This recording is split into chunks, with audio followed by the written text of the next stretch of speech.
रीनीट 2026 का पेपर हो चुका है। और सभी बच्चों के मन में अब एक ही क्वेश्चन है कि कितने मार्क्स पर गवर्नमेंट मेडिकल कॉलेज मिल जाएगा, या मेरिट कैसा जाएगा। क्या ये पिछले साल के जैसे जाएगा या उसमें कुछ अंतर आएगा। एक सीधा सा क्वेश्चन बच्चों के मन में है, और उसको मैं एड्रेस करने का प्रयास कर रहा हूं। जैसे पिछले साल एग्जाम के बाद मैंने बहुत सारे वीडियो बनाए थे, और उसमें से लगभग लगभग वही रिजल्ट आया जैसा कि हमने एक्सपेक्ट किया था।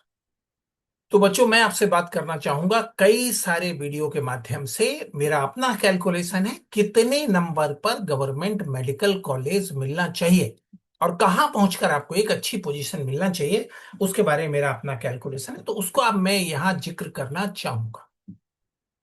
बच्चों, जब भी नीट का एग्जाम होता है तो आखिर कैसे हम अंदाजा लगाते हैं, कैसे हम कैलकुलेशन करते हैं कि मेरिट कहाँ जाएगी।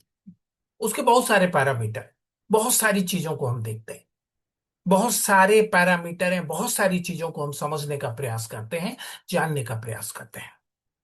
कितने क्वेश्चन कहां से आए, मेरिट कहां जाएगी, और पिछले साल के कंपैरिजन में इस पेपर को आसान माना जाएगा या कठिन माना जाएगा।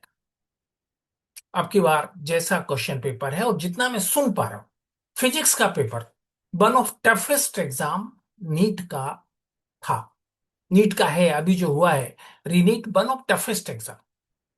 केमिस्ट्री में भी जहां तक मैं बच्चों से बात कर रहा हूँ, टीचर से बात कर रहा हूँ, तो एक बात समझ में आ रही है कि केमिस्ट्री का पेपर भी एक स्टैंडर्ड का पेपर है। अब उसके बाद बाकी रह जाता है बायोलॉजी, क्योंकि बायोलॉजी मेरा सब्जेक्ट है।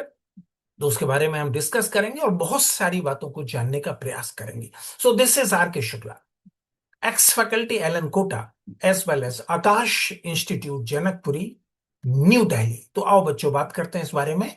और इन चीजों को, कुछ पैरामीटर हैं जो मैंने सेट किए हैं, कुछ एनालाइज किया है, चीजों को समझा है, तो इन चीजों को थोड़ा सा हम डिस्कस करेंगे, तो उससे बेहतर ढंग से हमें बात समझ में आएगी। तो बच्चों याद रखना, मेरे पास जो क्वेश्चन पेपर अवेलेबल था, वो अच्छी तरह से याद रखना। मेरे पास जो अवेलेबल था, ये कोड 50। तो मेरा सारा जो एनालिसिस है वो कोड 50 के अकॉर्डिंग है, नेट पर अवेलेबल है, अलग अलग कोचिंग के साइट पर अवेलेबल है, तो आप वहां से इसको डाउनलोड कर सकते हो। अब जो सबसे पहला मेरा कैलकुलेशन है बच्चों, याद रखना, वो कैलकुलेशन ये है कि 11th के सिलेबस में से जो टोटल क्वेश्चन आए हैं 53/90, और ये टोटल का थोड़ा ज्यादा परसेंट होता है, 59% हो जाता है। बच्चों, इसका कहने का मतलब ये कि 11th में से 59% पेपर बना है। 11th में से हमेशा क्वेश्चन ज्यादा आते हैं, बट अब की बार मुझे लग रहा है कि कुछ ये जो इसका पैरामीटर है, ये शिफ्ट हुआ है 11th के साइड। और अगर मैं 12th की बात करता हूँ, 12th का सिलेबस थोड़ा सा कम है, तो हर साल की तरह कुछ 12th से क्वेश्चन कम है, लेकिन अब की बार क्वेश्चन में ज्यादा बड़ा अंतर आया है। 12th से कुल मिलाकर 37 क्वेश्चन आउट ऑफ 90 है, मतलब टोटल 41% 12th से है। तो सबसे पहले तो ये बात आपको समझना, नॉर्मली 11th और 12th का जो रेशियो रहता है, यूजुअली ये 55% और 45%, या फिर 53 और 47% होता है। बट अब की बार इसमें एक शिफ्ट है, 11th का पोर्शन बड़ा है और 12th का पोर्शन कम हुआ है। फिर थोड़ा सा हम क्वेश्चन की कॉम्प्लिकेशन लेवल के बारे में बात करें, तो किन किन चीजों को हम कॉम्प्लिकेटेड मानते हैं, किन किन टॉपिक को हम कॉम्प्लिकेटेड मानते हैं, एक पूरा एनालाइज मैंने किया है, पूरा एक एनालिसिस मैंने किया है, और ये एक चार्ट बनाया हुआ है। अगर हम कॉम्प्लिकेशन के बेस पर बात करें तो देखो, नॉर्मली जो सबसे ज्यादा कॉम्प्लिकेटेड माना जाता है, एसर्शन और रीजन टाइप के जो क्वेश्चन होते हैं। और इस तरह के 13 क्वेश्चन अब की बार हैं जिनका नंबर ये है।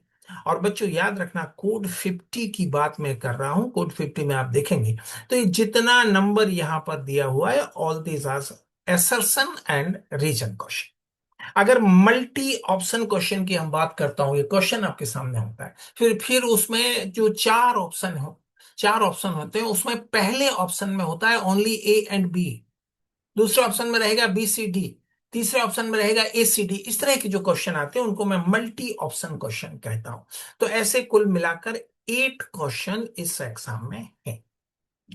ये इनका नंबर यहां दिया हुआ है, और बार बार आपको याद दिला दूं कि मैंने कोड 50 को एनालाइज किया है। फिर हम मैचिंग के बारे में बात करते हैं। तो बच्चों याद रखना, मैचिंग के कुल मिलाकर 8 क्वेश्चन है। अगर मैं सीक्वेंसिंग की बात करूं, जिसमें किसी ना किसी तरह का सीक्वेंस बनाने को कहा जाता है, तो ऐसे कुल मिलाकर 3 क्वेश्चन है। 119, 128 एंड 144, टोटल 3 क्वेश्चन हो जाते हैं। और एक आध और क्वेश्चन ऐसा है जो नॉर्मल कंटेंट से हटकर है। तो कुल मिलाकर बच्चों ये 33 क्वेश्चन आउट ऑफ 90 ऐसे हैं जिन्हें कॉम्प्लिकेटेड माना जा सकता, जिन्हें एक लेवल का क्वेश्चन माना जा सकता है, जो टाइम टेकिंग। और तो ये कुल मिलाकर 37% यहां पर लेवल कॉम्प्लिकेशन का होता है। ये थोड़ा सा ज्यादा है। नॉर्मली बच्चों जो ये कॉम्प्लिकेशन का लेवल रहता है, ये 20 to 25% के आसपास होता है। बट अब की बार ये थोड़ा सा ज्यादा है। तो बच्चों सवाल इस बात का है, ये तमाम सारे जो पैरामीटर, और भी कई सारे पैरामीटर हैं जिनको अगले कई दिनों तक मैं डिस्कस करूंगा, और एक जो है रिजल्ट पर हम पहुंचने का प्रयास करेंगे, हम जानने का प्रयास करेंगे। हाँ, आगे मैं डिस्कस करता रहूंगा, और फाइनली हम कंक्लूड करने का प्रयास करेंगे कि किस तरह के कितने नंबर पर जीएमसी मिल जाना चाहिए। अभी जो मुझे समझ में आता है, फिजिक्स का पेपर कॉम्प्लिकेटेड, केमिस्ट्री का भी स्टैंडर्ड का पेपर है, और बायोलॉजी में जो कॉम्प्लिकेशन का लेवल है वो थोड़ा सा ज्यादा है, और थोड़ा सा यूनिट में शिफ्ट भी है। उसको हम डिस्कस करेंगे आगे। तो जहां तक मैं समझ पा रहा हूं, अब की बार का जो गवर्नमेंट मेडिकल कॉलेज का लास्ट मेरिट है, कुछ 5 या 7 नंबर कम पर जाना चाहिए। जैसे मैं उत्तर प्रदेश की बात करूं, तो उत्तर प्रदेश में पिछली बार जनरल कैटेगरी में 519 520 पर सिलेक्शन हुआ था। तो मैं उम्मीद करता हूं, जैसा जिस तरह का सीन सामने है, कि ये 4-5 नंबर कम जाना चाहिए। हालांकि फाइनल हम अंदाजा लगा पाएंगे जब आपके सामने रिजल्ट होगा, और जब आंसर सीट आ जाएगी तब पूरी तरह से हम अंदाजा लगा पाएंगे। तो चलो हम बात करते रहेंगे, इसी तरह के हम वीडियो में हम डिस्कस करते रहेंगे, और आगे बात करेंगे, और एक रिजल्ट पर पहुंचने का प्रयास करेंगे। Okay, all the best.